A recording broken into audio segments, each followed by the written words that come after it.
¿Quieres incorporarte a la comunidad de Sierra de Historias? Pulsa el botón Unirme, apóyanos con tu contribución y conviértete en miembro de nuestro canal.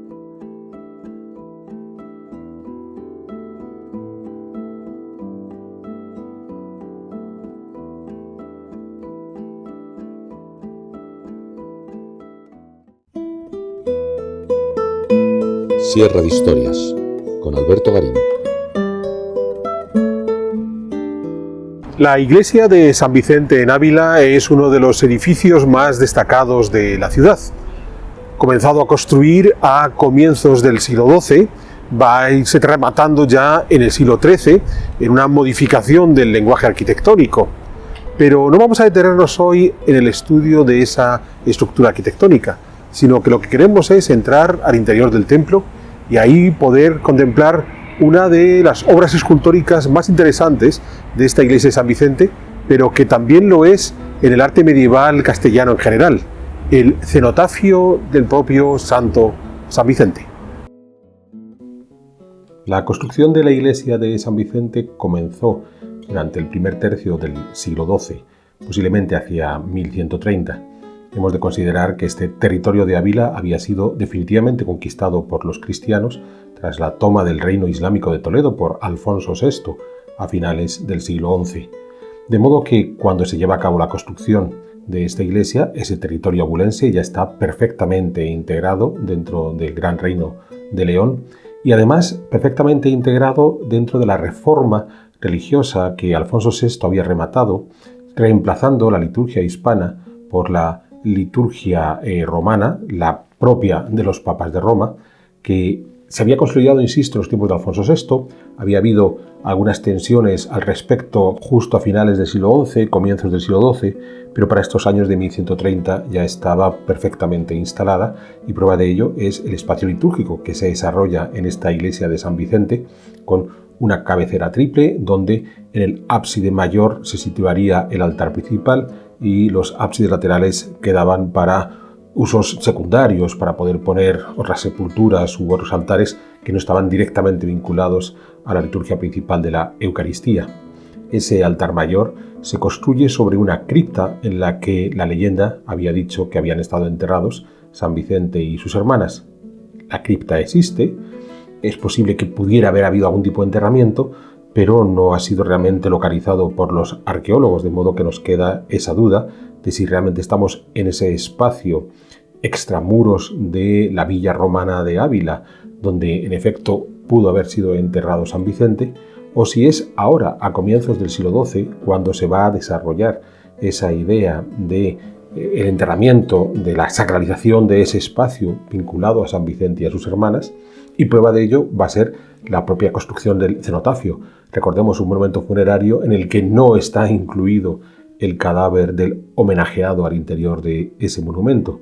Entonces, el hecho de que estemos ante un cenotafio nos viene a explicar que lo que queda es el recuerdo del enterramiento de estos personajes, de la muerte de estos personajes, pero no la presencia misma de estos personajes, de modo que hemos de preguntarnos hasta qué punto no se estaba construyendo una leyenda en torno a San Vicente en este punto de Ávila, que además hemos de vincularlo con el propio desarrollo espacial de la iglesia, un desarrollo espacial muy rico, muy amplio, que puede recordar a las grandes iglesias de peregrinación del Camino de Santiago, comenzando por la propia Santiago de Compostela, que se estaba reconstruyendo en esta primera mitad del siglo XII, y lo que podemos entonces es estar asistiendo a la creación de un espacio de peregrinaje vinculado a este santo San Vicente como fórmula para ir atrayendo más población a esta ciudad de Ávila.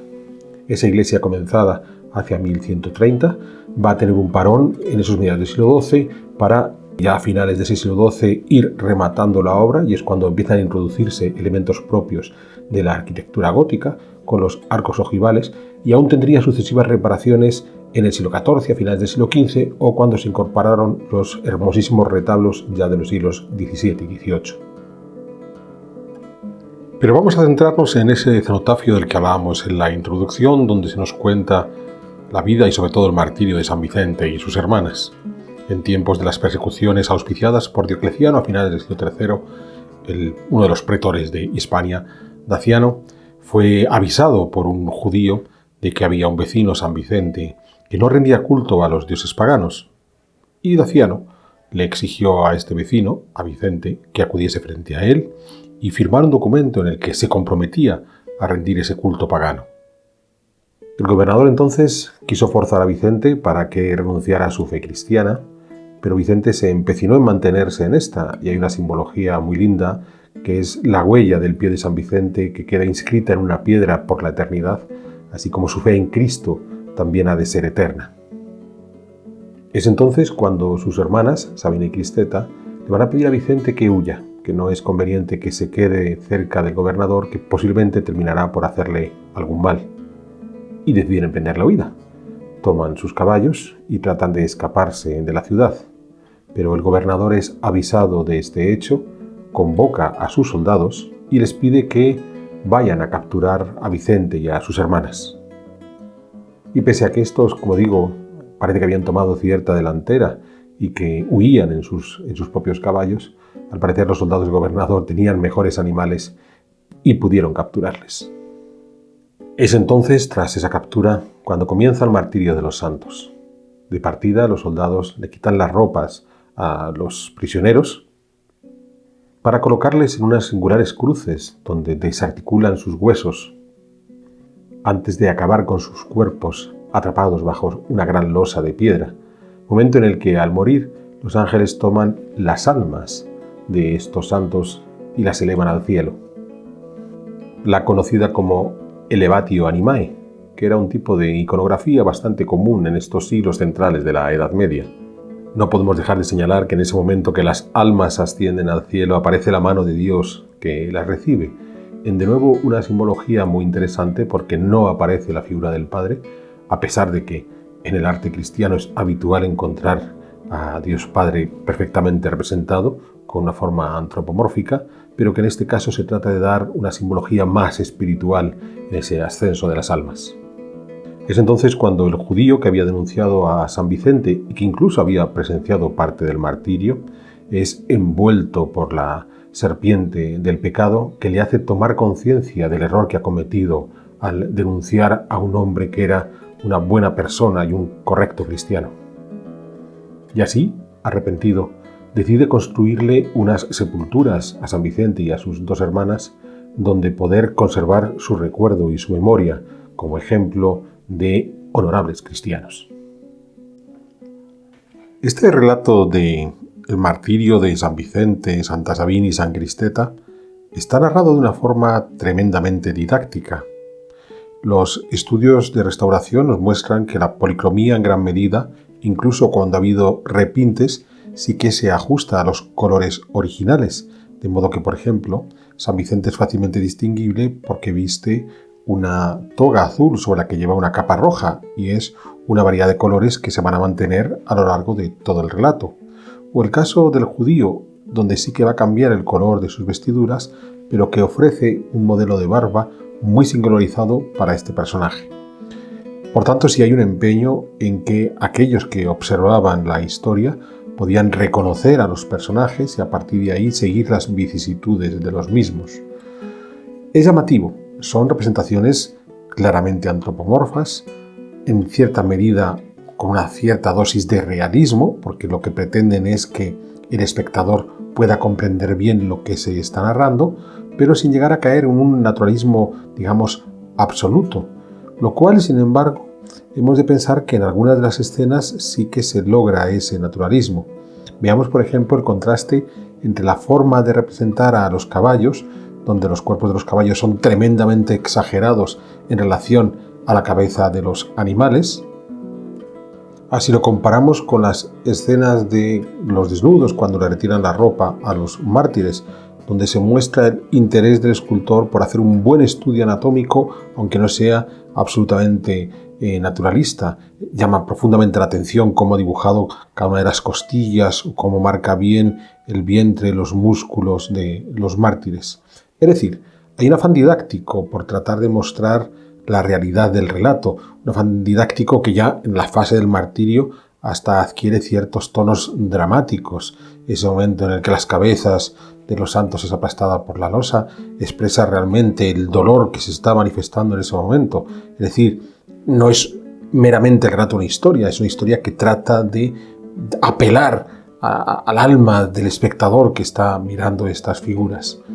Pero aquí es donde comienza la serie de dudas que se le presenta al autor cuando tiene que hacer este relato, porque si nos quedamos en las andanzas y la triste muerte de San Vicente y de sus hermanas, perdemos buena parte del mensaje que el escultor nos estaba queriendo transmitir.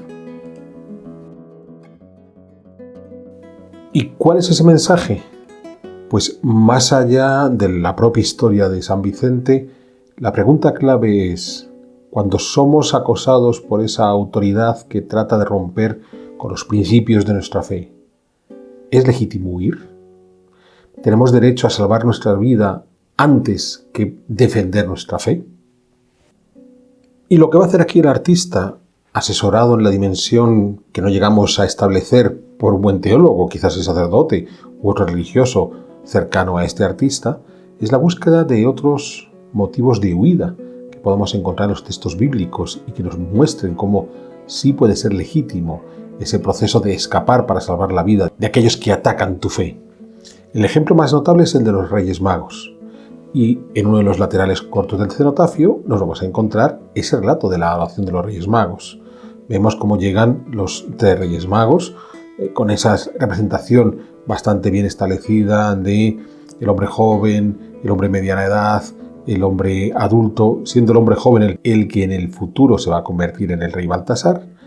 Y entonces estos Reyes Magos se presentan frente a la Virgen con el niño, y a la par encontramos, y es interesante retener esta imagen, a un José pensativo, meditabundo, cuyo tocado en la cabeza se asemeja mucho al que va a utilizar aquel judío que denunció a San Vicente, con lo que nos están indicando que el artista ha considerado que ese debe ser el tocado propio de los judíos. Y hemos de recordar que José, después de todo, era un judío.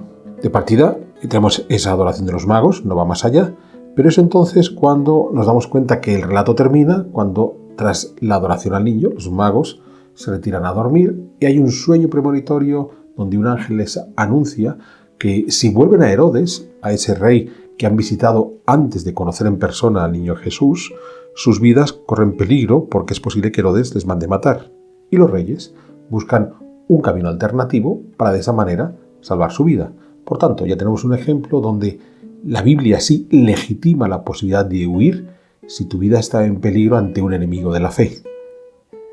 Pero regresemos entonces a la figura de San José, ese San José pensativo, que probablemente está entroncando con otra huida, aquella en la que es el propio José el que tiene esa visión del ángel que le anuncia que debe tomar a su mujer y a su hijo y huir, en este caso a Egipto, para impedir que Herodes mate al bebé. Tendríamos, por tanto, una segunda huida que también está legitimada por las Sagradas Escrituras. Llegados aquí hemos de preguntarnos cuál es el objetivo de salvar nuestra vida en esa huida. Pues fundamentalmente poder seguir viviendo dentro de la fe correcta y así estar seguros de alcanzar la salvación eterna, que en este caso va a estar representada en el lado opuesto al de la adoración de los magos por un Pantocrátor, ese Cristo que aparecerá el día del juicio final para separar las almas de los salvados de aquellos que van condenados al infierno. Lo curioso de este Pantocrátor es que habitualmente es una iconografía que está rodeada por las 4 figuras de los 4 evangelistas, el tetamorfos, que están encarnadas por 4 símbolos. Aquí solo tenemos 2, el león de San Marcos y el toro de San Lucas. Hay una tercera figura que no está pegada al Pantocrátor, sino por debajo, en una columna que soporta ese Pantocrátor y que es la figura del ángel que representa a Mateo. Y que no ha de sorprendernos porque es Mateo en el relato bíblico quien nos habla de la huida de los Reyes Magos y quien nos habla de la huida de la Sagrada Familia de Egipto. De modo que estaríamos haciendo un vínculo directo entre esas huidas legítimas. ¿Quién lo explica? Que es Mateo y cómo se consigue la salvación simbolizada por ese Pantocrátor. Claro, nos faltaría la cuarta figura, la del evangelista San Juan con su águila, que no sabemos por qué no va a aparecer. Habría una explicación exótica, un tanto extraña, y es que, además de los evangelistas, en los ángulos del cenotafio aparecen las imágenes de los 12 apóstoles, por tanto, uno de ellos sería el propio San Juan y quizás el artista no quiso duplicar a ese personaje. Pero esta explicación no termina de convencernos, más allá de que, indudablemente, el escultor que llevó a cabo esta historia de San Vicente hizo toda una elaboración teológica realmente de peso. Porque al final de eso se trata lo que estamos viendo en este cenotafio.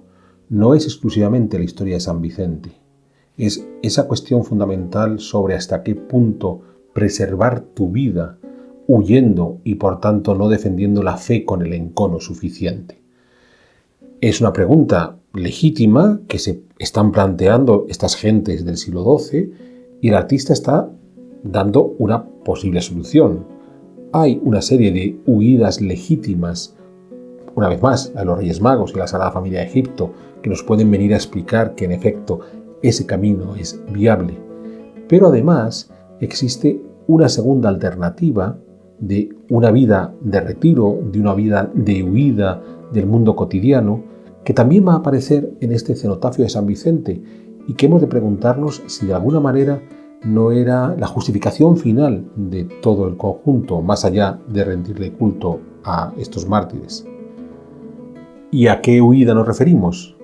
Las de los monjes contemplativos que abandonan el mundo al ruido, que se retiran a sus cenobios, que allí se van a dedicar a la lectura, al estudio, a la escritura e incluso a la música para de esa manera poder cantar a Dios, por aquello de que cantar a Dios es orarle 2 veces. ¿Era legítimo separarse de ese mundo, no enfrentarse a la realidad, poner a prueba tu fe en la vida cotidiana y sencillamente tener una vida de retiro, en algunos casos confortable y de esa manera menos expuesta a los pecados más comunes? Pero lo que nos parece estar narrando el cenotafio de San Vicente es que también es legítimo. También esa huida a los monasterios es algo que hay que saber respetar de aquellos que toman esa decisión. Eso no les hace peores cristianos, no les hace peores defensores de la fe. De modo que, por tanto, tenemos esas 4 capas tan interesantes en el cenotafio. Por un lado, la historia de San Vicente y sus hermanas martirizadas. Por otro lado, el recordatorio de las huidas legítimas que hemos visto en la adoración de los magos.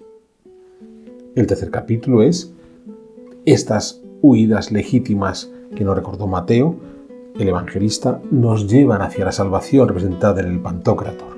Y una vez que asumimos el valor de esa huida legítima, en ese momento podemos defender la vida monástica como una alternativa válida, donde a pesar de, insisto, evitar esos excesos de riesgos de pecado que podemos tener en nuestra vida cotidiana, sigue siendo una forma válida de vivir y de, por tanto, poder alcanzar la salvación. Pero reteniendo siempre esa idea jugosa de que estamos ante unos artistas, probablemente de la segunda mitad del siglo XII, que están dando unas respuestas teológicas a partir de sus obras de arte bastante creativas. No sé hasta qué punto podían ser consideradas ortodoxas en el propio siglo XII y sobre todo en los siglos posteriores. No ha de sorprendernos, el caso del cenotafio San Vicente de Ávila no es el único en este momento. El más conocido es el Pórtico de la Gloria del maestro Mateo en Santiago de Compostela, donde hay una serie de soluciones teológicas de lo más originales.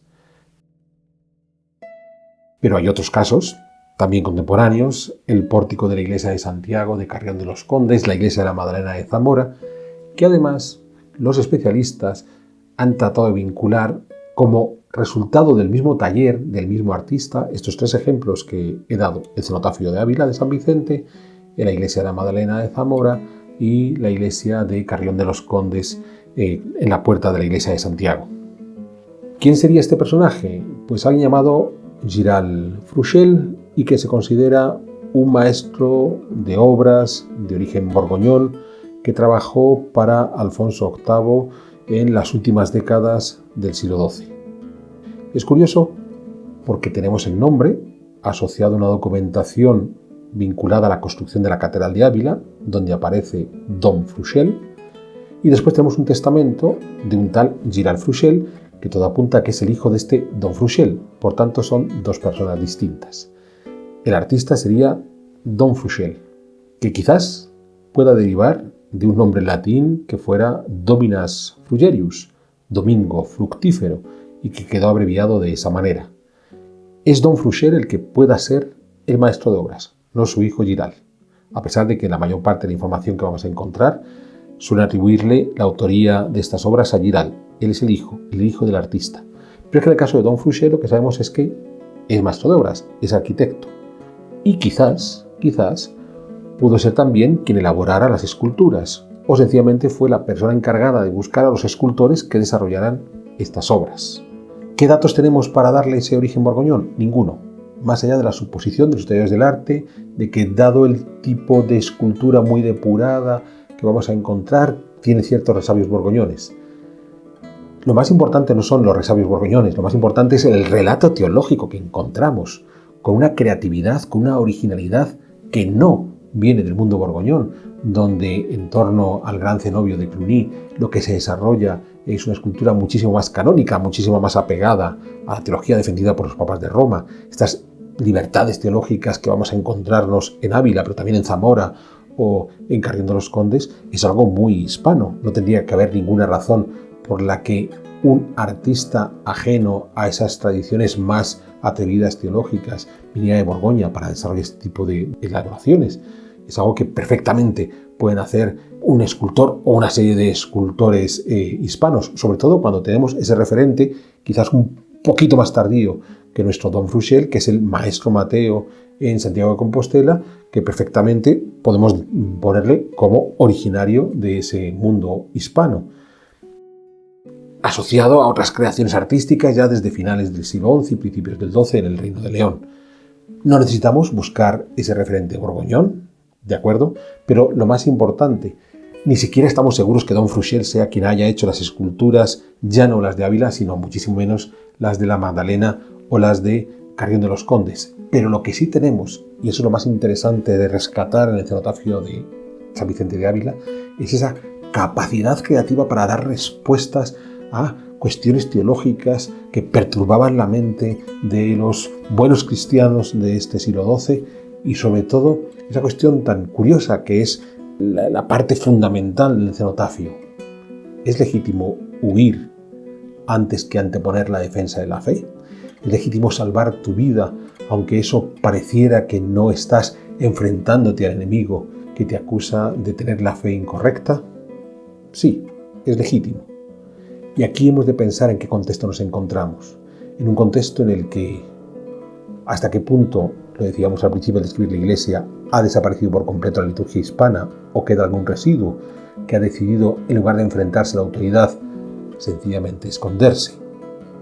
Pero vamos más allá. Podríamos pensar que realmente el que se esconde o el que trata de salvar su vida por encima de la defensa de su fe es ese judío que denunció a San Vicente que termina por arrepentirse. O incluso, puesto que está avanzando la Reconquista y ya se ha lanzado a la meseta sur, la cantidad de musulmanes que han podido quedar en territorio cristiano, los mudéjares. No, probablemente estemos pensando en el lado contrario.